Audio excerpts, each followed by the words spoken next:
हम्म, जयशंकर प्रसाद हमें the Indian way में दिखाई देते हैं। द इंडियन वे लिखी थी। उसके बाद में Herbert Simon administrative behaviour, Abraham Maslow the theory of human motivation. फिर क्रिस आर्गरिस है द ऑर्गेनाइजेशन। ओके। तो डॉक्टर एस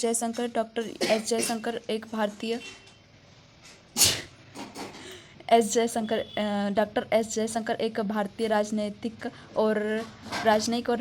थे, जिन्होंने द इंडिया वे पुस्तक लिखी थी। यह पुस्तक भारत की विदेश नीति और सामरिक मामले पर चर्चा करती है। हर्बर्ट साइमन एक अमेरिकी अर्थशास्त्री और राजनीतिक वैज्ञानिक थे। वे अपने काम एडमिनिस्ट्रेटिव बिहेवियर के लिए जाने जाते थे, जो प्रशासनिक संगठनों के भीतर निर्णय की प्रक्रियाओं का पता लगाता है। अब्राहम मास्लो एक अमेरिकी मनोवैज्ञानिक थे, जो मास्लो की आवश्यकता के पदानुक्रम को बनाने के लिए जाने जाते थे। उनका काम था the theory of human motivation, मानव मनोवैज्ञानिक विकास और आवश्यकता को समझने के लिए रूपरेखा तैयार करता है। क्रिस आर्गरिस एक अमेरिकी व्यवसायिक सिद्धांतकारक थे, जो विशेष रूप से संगठनात्मक शिक्षा पर अपने काम के लिए जाने जाते थे। उनकी पुस्तक ऑन ऑर्गेनाइजेशन लर्निंग इन प्रक्रिया की जांच करती है, जिनके माध्यम से संगठन सीखने और अनुकूलित होते हैं। तो हमें ये 4 ऑप्शन करेक्ट दिखाई देता है। उसके बाद है भारतीय राष्ट्रीय कांग्रेस द्वारा किस वर्ष रचनात्मक कार्यक्रम की घोषणा की थी? तो 1922 में रचनात्मक कार्यक्रम की घोषणा की थी। रचनात्मक कार्यक्रम क्या है? ये एक भारतीय स्वतंत्रता आंदोलन के हिस्से के रूप में महात्मा गांधी द्वारा प्रस्तावित पहलों और सामाजिक सुधारों का एक समूह था। इसका उद्देश्य विभिन्न सामाजिक मुद्दों को हल करके एक सामुदायिक विकास को बढ़ावा देकर आत्मनिर्भर भारत की एक मजबूत नींव का निर्माण करना था। इस कार्यक्रम में खादी, हाथ से बुना हुआ कपड़ा, ग्राम उद्योगों, अस्पृश्यता वर्गों के उत्थान, महिला सशक्तिकरण और सांप्रदायिक सद्भाव को बढ़ावा देने जैसे उपाय शामिल थे। 1924 का ये जो ऑप्शन में है, 1924 इस वर्ष भारतीय राष्ट्रीय कांग्रेस द्वारा रचनात्मक कार्यक्रम की घोषणा से संबंधित कोई विशिष्ट घटना नहीं है। फिर 1930 में हुआ था कि महात्मा गांधी के नेतृत्व में सभी ने अवज्ञा आंदोलन शुरू किया था, लेकिन रचनात्मक कार्यक्रम से कोई संबंधित नहीं है ये।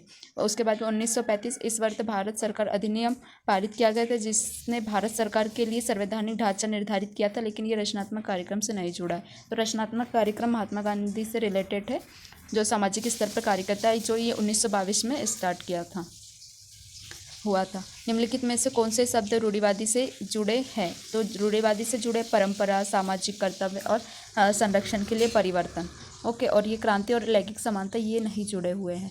तो परंपरा क्या होती है? परंपरा रूढ़िवादी परंपरा और स्थापित प्रथाओं को बनाए रखने का उच्च मूल्य रखता है। यह मानते हैं कि उनका समय द्वारा परीक्षण किया गया और सामाजिक स्थिरता के लिए उन्हें संरक्षित किया जाना चाहिए। यह दृष्टिकोण क्रांतिकारी परिवर्तन पर क्रमिक विकास का पक्षधर है। सामाजिक कर्तव्य रूढ़िवादी सामाजिक कर्तव्य और जिम्मेदारियों के महत्व पर जोर देता अक्सर सामाजिक व्यवस्था को बनाए रखने में परिवार, धर्म और समुदाय जैसे स्थापित स्थानों की भूमिका को उजागर करता है।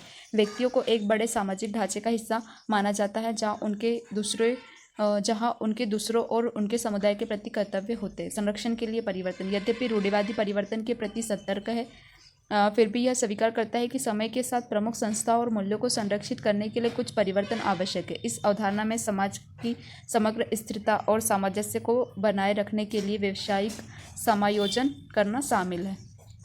वहीं पर क्रांति क्या होती है कि क्रांति आमतौर पर क्रांतिकारी परिवर्तन और उथल पुथल से जुड़ी होती है, जो स्थिरता और क्रमिक सुधार के लिए रूढ़िवादी प्राथमिकता के विपरीत है। रूढ़िवादी आमतौर पर क्रांतियों को विघटनकारी और सामाजिक व्यवस्था के लिए संभावित रूप से हानिकारक मानते हैं। लैंगिक समानता क्या है? लैंगिक समानता आधुनिक रूढ़िवादी लैंगिक समानता का समर्थन कर सकता है, लेकिन ऐतिहासिक मूल से इसने अक्सर पारस्परिक लिंग भूमिकाओं को बरकरार रखा है और लिंग संबंधों में तेजी से परिवर्तन में के प्रति सतर्क रहा है। एक आंदोलन के रूप में लैंगिक समानता प्रगतिशील विचारधाराओं से अधिक निकटता से जुड़ी हुई है। तो ये हमें दिखाई देते हैं कि रूढ़िवादी शब्द कौन कौन से? तो परंपरा, सामाजिकता और संरक्षण के प्रति परिवर्तन। वहीं पर निम्नलिखित को कालानुक्रम में व्यवस्थित कीजिए। तो ये है CADEB। पहले राजा जॉन प्रथम को मैग्ना कार्टा पर हस्ताक्षर करने के लिए मजबूर किया गया था। वहीं पे ए है चार्ल्स प्रथम को अधिकारियों की याचिका स्वीकार करने के लिए मजबूर किया गया था। फिर डी है ब्रिटेन में अधिकारों का बिल, और ई है संघ अधिनियम ने इंग्लैंड और स्कॉटलैंड के मामलों को एकजुट किया था, और बी है अर्जेंटीना के साथ फॉकलैंड युद्ध हुआ था। मैग्ना कार्टा हमें 1215 में दिखाई देता है, जो राजा चार्ल्स प्रथम मैग्ना कार्टा पर हस्ताक्षर करने के लिए मजबूर किया गया था। अधिकारी को याचिका 1628 में चार्ल्स प्रथम को अधिकारों की याचिका को स्वीकार करने के लिए मजबूर किया था। अधिकारों का विधेयक 1690 ब्रिटेन में अधिकारों का विधेयक अधिनियम किया गया था, जिससे संवैधानिक राजशाही की स्थापना हेतु मुकुट की शक्तियों पर सीमा निर्धारित की गई थी। वहीं पे संघ का अधिनियम 1707 में, इस अधिनियम ने इंग्लैंड और स्कॉटलैंड के राज्यों को ग्रेट ब्रिटेन नामक एक ही राज्य में मिला दिया था।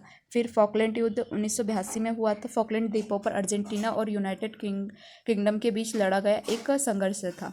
तो ये हमें संघर्ष दिखाई देते हैं।